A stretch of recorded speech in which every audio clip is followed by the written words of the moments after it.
Well, we've been in this psalm for a while, and I've repeated this, so forgive me, but sometimes there's some new folks. The first three parts to this Psalm 44, the first part says, God, we've heard the stories about how you delivered everybody else. The second part says, but you didn't deliver us this time, and you led us into defeat. So it's a psalm of defeat, and then how do we respond in times of defeat? What is God doing? And what is he doing when we don't know what he's doing? What do we do when we don't know what God's doing? And then part 3 of the psalm is the response. Okay, since we know this is who you are based on the stories we've heard, and we know this is our experience right now, then this is our conclusion of the matter. And that begins in verse 17. So yesterday we got up to God searching us out. Verse 21, knowing the secrets of the heart. So if we left off with this yesterday, and I didn't really have time to develop this as much as I wanted to, but so when God leads me providentially into a time of defeat or the shadow of death or a time of reproach or scorn, where I'm suffering or being hurt or life is just breaking me, as he talks about in verse 19, thou hast sore broken us, or a time of confusion, that would be verse 15. God has led me into confusion. I wonder what he's doing and where it's all going. Think with me. Okay, so that's like one objective set of problems that I'm in a problem. I'm in a hard time. And never do I more need, now I always need God, but never do I more need him in my sense of it and awareness of it than in that moment. I need his comfort. I need his presence. I need his strength. I need his assurance to hold me together. I need his spirit to encourage me. I mean, in the valley of the shadow of death, I need God more than any other time in terms of experientially, okay?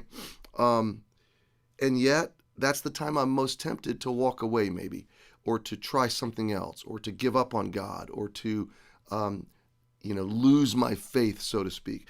But what happens when I choose to do that, as the psalmist is talking about, verse 20, forgetting the name of God, stretching out our hands to a strange God, idolatry, that God knows, verse 21, he knows, and he knows the secrets of the heart. And the sense of this, in at least the convictional sense of this for me, is now I've doubled my problems. Now I'm going through a hard time without God. So now I've got my problem is my problem, but now my godlessness is another problem. I'm compounding. It's maybe greater than doubled. Maybe there's an exponential, increase to it. But I know this, that when God lets me down, that's not a reason to forsake him. That's not a reason to walk away from him. So let's pick up there and see where the psalmist takes us. Verse 22 is where we left off. Yea, for thy sake are we killed all the day long. We are counted as sheep for the slaughter. I have a suspicion that this psalmist was going through a real deep, dark time and read Psalm 23 and went, oh yeah? Well, the Lord is my shepherd, and he counted me as a sheep for the slaughter. And he didn't just walk with me through the valley of the shadow of death. He left me there. I mean, I could feel that there's phrases of this that are almost a counter answer, like a cynical answer to Psalm 23.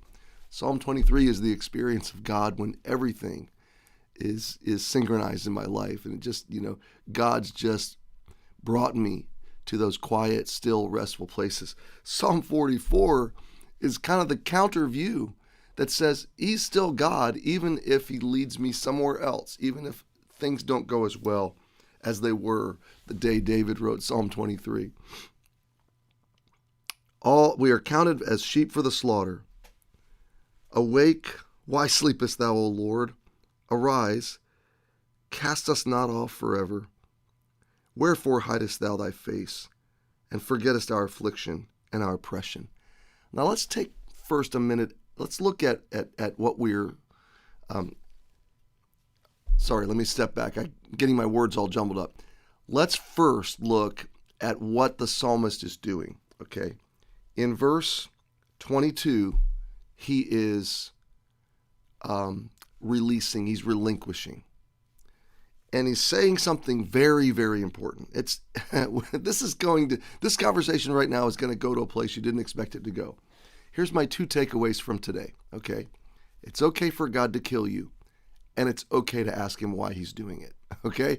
There you go. That's today, all right? Now, I know that's not what you expected to hear, all right? It's okay for God to kill you, and it's okay for you to ask him why he's doing it, all right?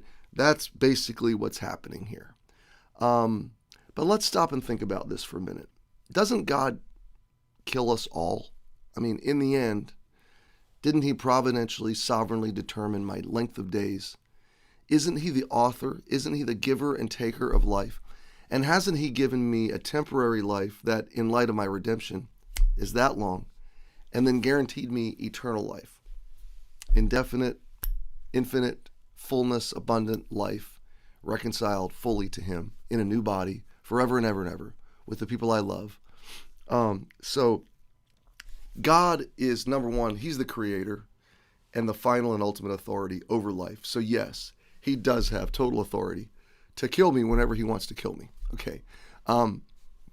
We think of it criminally because it's wrong for a human being to kill another human being, except in, I'm not going to go down those ethics roads of when, it's the state's job to protect us, and, our military's job to defend us and things like that. Self-defense, stuff like that. But just outright murder, we think of this as criminal, but it's not criminal for God to give or take life. He's the authority of life. That is, by virtue, his very right. That's what makes him God. You can't fault God for being God or for acting as God. And he's never wrong in giving or taking life. He's never wrong. Okay? So, this is what verse 22 is saying. God, if I'm killed, it's for your sake. And what a huge recognition that is. What a huge, that's about as deep as you can go with God in life, is that God, my whole life, my beating heart and breathing lungs are yours, and you can take them, you can silence them, you can still them whenever you want. God, I want to live for you. I want to live for your sake. But if it serves your purposes better for me to be killed for your sake, I still trust you. Now, my friend, that's a wonderful place to be. It sounds like a dark place, but it's not. It's a wonderful place to be, because life is going to evaporate anyway. Life is going away anyway.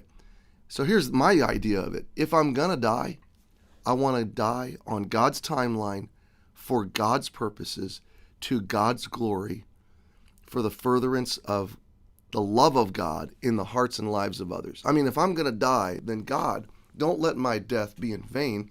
Let it be for thy sake. There's no better reason to die, okay?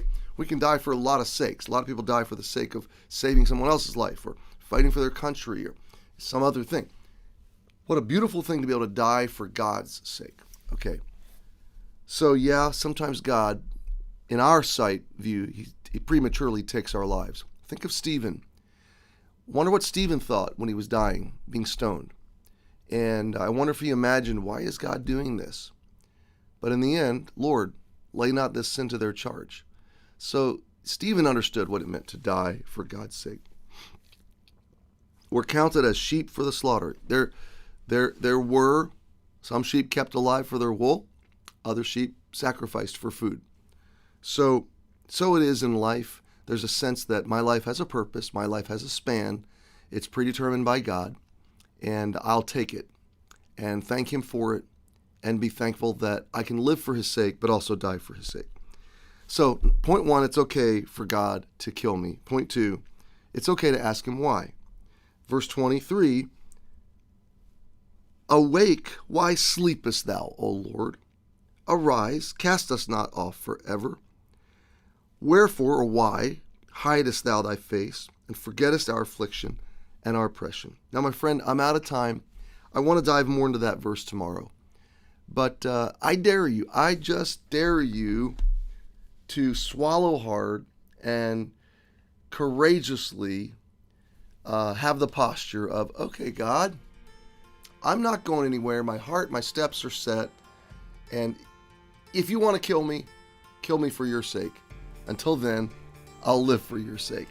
Sounds dark, but it's not really. Have a great Friday, and I'll see you this weekend.